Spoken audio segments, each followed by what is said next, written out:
O reino de Deus não é um conto de fadas distante, mas uma realidade urgente que invade o nosso presente. Em Mateus, essa realidade ganha contornos vívidos e práticos. Prepare-se para descobrir como esse reino desafia nossas expectativas e transforma vidas. Mergulharemos em parábolas intrigantes, ensinamentos radicais e encontros surpreendentes com Jesus. Você entenderá como a justiça, a misericórdia e o amor revolucionam relacionamentos, curam feridas e abrem portas para um futuro inesperado. Mas cuidado, essa jornada não é para os acomodados. O reino de Deus exige escolhas, renúncias e um compromisso inabalável com a verdade. Você está pronto ou pronta para abrir mão do que lhe impede de experimentar a plenitude da vida? Ao final desta mensagem, você não verá o mundo com os mesmos olhos. O reino de Deus estará mais perto do que você imagina, pulsando em seu coração e lhe convidando para uma aventura extraordinária. Mas antes de continuar, não esqueça de deixar o like, se inscrever no canal e ativar todas as notificações para não perder nenhuma das nossas mensagens. E fique comigo até o final, porque há uma palavra de Deus para você. Não, respondeu ele, porque ao tirar o joio, vocês poderiam arrancar também o trigo. Deixem que ambos cresçam juntos até a colheita. Naquela época, direi aos ceifeiros: primeiro, ajuntem o joio e amarrem-no em feixes para ser queimado. Depois, juntem o trigo e o tragam para o meu celeiro. Jesus não limitou o acesso ao reino de Deus aos merecedores. Perceba a parábola. Quando ele semeia o trigo, vem o inimigo e semeia o joio e ambos crescem juntos. E os ceifeiros queriam fazer a separação, mas ele disse não, para que vocês, em tirando o mal, tirem também o bem. Deixe lá. Na colheita, nós fazemos a separação. Essa é uma mensagem clara do quanto o evangelho é abrangente. E a mensagem, ela não deve ser apresentada somente aos merecedores. Eu tenho sentido um certo receio com a forma como o evangelho tem sido apresentado em nossos dias, como um evangelho meio elitizado. Um evangelho destinado a um público mais nobre. E nós precisamos ter cuidado com isso, porque é exatamente o oposto do que o Senhor Jesus fez. De dedicar maior parte da sua mensagem e do seu tempo aos pobres. Ele deixou muito claro que poucos seriam os ricos que entrariam no céu. O rico no céu é a exceção. Então nós não podemos elitizar a mensagem do evangelho. Precisamos mantê-la aberta a todas as pessoas. E o que quero dizer? Nós precisamos ter cuidado ao cobrar fortunas em locais fechados para apresentar o evangelho. A mensagem do reino de Deus deve estar aberta a todos, sem distinção. O apóstolo Paulo, escrevendo aos Gálatas, no capítulo 3, versículo 28, ele diz: não há judeu, nem grego, escravo, nem livre, homem, nem mulher, pois todos são um em Cristo Jesus. A mensagem do evangelho deve ser para todas as pessoas e esse acesso deve ser o mais fácil possível. O convite do evangelho e do reino de Deus é para que pecadores sejam transformados. É para que pecadores o conheçam, para que os doentes sejam sarados e curados. Ele deixa isso muito claro em Lucas 5,32. Não vim chamar os justos, mas sim os pecadores ao arrependimento. O Senhor não veio chamar os bons. O Senhor não veio chamar os mais inteligentes aos olhos do mundo, aos mais capazes, as pessoas que ocupam posições extraordinárias na sociedade.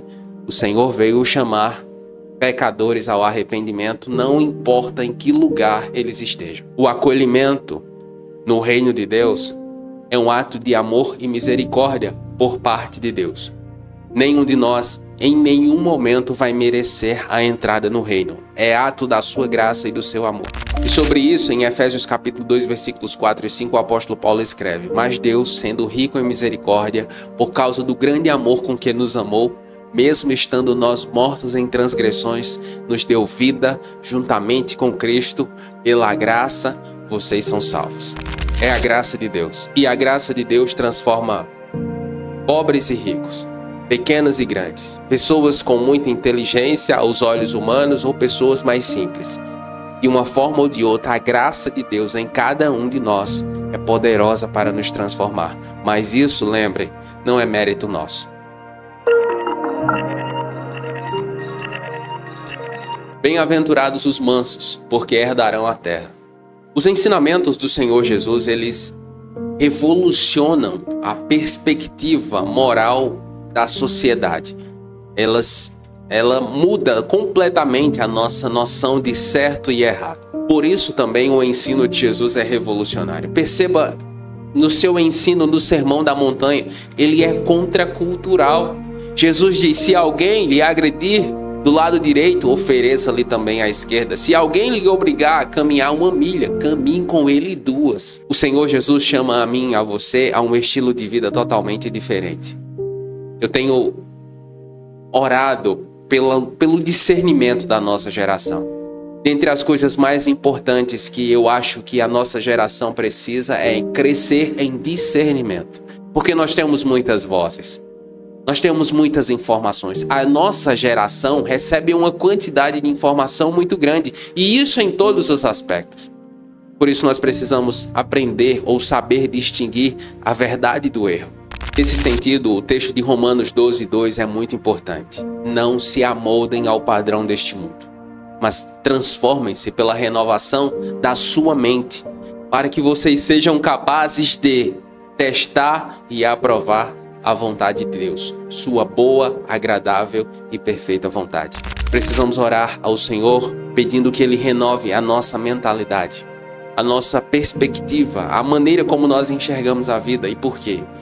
Porque no reino a verdadeira força está na mansidão e na humildade. E isso é totalmente contrassenso do que o mundo nos ensina. O mundo valoriza o mais forte, o mais capaz, o mais inteligente, os escolhidos, digamos assim. E no reino não é assim que funciona. A força no reino está na mansidão e na humildade, é no menor, é servir, é no tornar-se servo, é valorizar o interesse do outro acima do meu. Sobre isso, em Filipenses 2:3, o apóstolo Paulo diz: nada façam por ambição egoísta ou por vaidade, mas humildemente considerem os outros superiores a si mesmo. Os valores do reino de Deus transformam e desafiam as estruturas sociais dos nossos dias. Aquilo que o mundo valoriza, o reino de Deus vem e diz: isto é pecado, você precisa apartar-se disso. Em 1 Coríntios 1:27 e 28 está escrito: mas Deus escolheu as coisas loucas deste mundo para envergonhar os sábios. Deus escolheu as coisas fracas deste mundo para envergonhar os fortes. Ele escolheu as coisas insignificantes e desprezadas do mundo, coisas que não são, para reduzir a nada as coisas que são. Ou seja, as escolhas do Senhor Deus não são baseadas na perspectiva humana. Aquilo que impressiona o homem, aquilo que impressiona a nossa sociedade, não impressiona ao Senhor. Ele está atento ao nosso coração, a maneira como nós respondemos ao seu chamado. Mas, para que vocês saibam que o Filho do Homem tem na terra autoridade para perdoar pecados, então disse ao paralítico: levante-se, pegue a sua maca e vá para casa. O reino de Deus em nossa vida, ele se revela através das nossas atitudes, das nossas decisões, no estilo de vida. Para fazer uma autoavaliação, eu preciso comparar a minha vida, a maneira como eu vivo, com o ensino do Senhor Jesus. Nesse sentido, em 1 João capítulo 3, versículo 18, está escrito: filhinhos, não amemos de palavra nem de boca, mas em ação e em verdade. O eu amar a Jesus será demonstrado no meu estilo de vida, nas minhas escolhas. Nós vamos cometer erros, obviamente, mas existe uma diferença gigante entre o cristão que comete erros e o ímpio. O ímpio tem prazer no pecado, no sentido de ele não se importa em estar pecando. Já o cristão, ele erra, é pecador, comete erros, mas o arrependimento vem em seguida e há sempre um desejo de melhorar. O Senhor Jesus demonstra seu poder curando tanto o nosso corpo quanto a nossa alma, especialmente a nossa alma. Porque sim, é possível entrar no céu, herdar a vida eterna, tendo um corpo doente. É muito possível. Mas não é possível herdar a vida eterna tendo uma alma doente, separada de Cristo. Marcos 2,17 está escrito: ao ouvir isso, Jesus lhe disse: não são os saudáveis que precisam de médico, mas sim os doentes. Eu não vim chamar justos, mas sim os pecadores. O Senhor veio e chamou a mim e a você, e vem e chama aos perdidos com a intenção de sará-los. Ele é médico para os doentes. Ele veio chamar os doentes para que eles sejam sarados, não para que eles continuem doentes. Quem serve a Jesus, quem segue a Jesus, é chamado a ser um agente de mudança. A mudança que nós experimentamos, nós a comunicamos, porque uma vez que somos transformados, nos tornamos testemunhas. Sobre isso, em Atos 1,8 está escrito: mas receberão poder quando o Espírito Santo descer sobre vocês, e serão minhas testemunhas em Jerusalém e em toda a Judéia e Samaria e até os confins da terra. Deus quer fazer coisas grandiosas na sua vida, meu irmão, minha irmã, a partir do seu dia a dia. Olhe para a vida de Davi. Ele estava cuidando das ovelhas. Nem o seu pai achava que ele poderia ser, nem o seu pai lembrou dele. Mas o Senhor estava atento. Há muitas revelações, transformações e bênçãos do Senhor Deus escondidas no nosso dia a dia. Muitas vezes nós somos tentados a querer estar em lugares de evidência, em palcos ou em púlpitos luxuosos, mas deixa eu lhe dizer, é no dia a dia, é no lugar escondido, é no seu quarto, é onde ninguém está vendo que Deus está trabalhando na sua vida. Trate isso com carinho e talvez o lugar de evidência se torne uma consequência da sua intimidade com Deus. Vamos orar? Pai Santo, que o Teu reino anunciado nos evangelhos incendeie nossos corações e nos leve, nos impulsione a viver de acordo com os Seus valores em nosso dia a dia.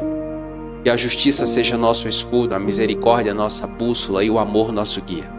Que sejamos como o fermento que transforma a massa, levando a Tua luz aos cantos escuros do mundo. Que nossas vidas sejam testemunhas da Tua graça, refletindo Tua bondade em cada palavra e ação. Que não tenhamos medo de renunciar àquilo que nos afasta do Senhor, buscando sempre a Sua vontade acima de todas as coisas. Que sejamos agentes de transformação, construindo um mundo mais justo, compassivo e cheio de esperança. Pai, nós oramos assim, em nome de Jesus, crendo naquele que nos revelou o caminho para o Seu reino. Amém. A sua oferta pode fazer a diferença no Jesus e a Bíblia. Contribua usando o número de Pix que aparece aqui na tela ou se torne um mantenedor do canal sendo membro. O botão vai estar abaixo do vídeo.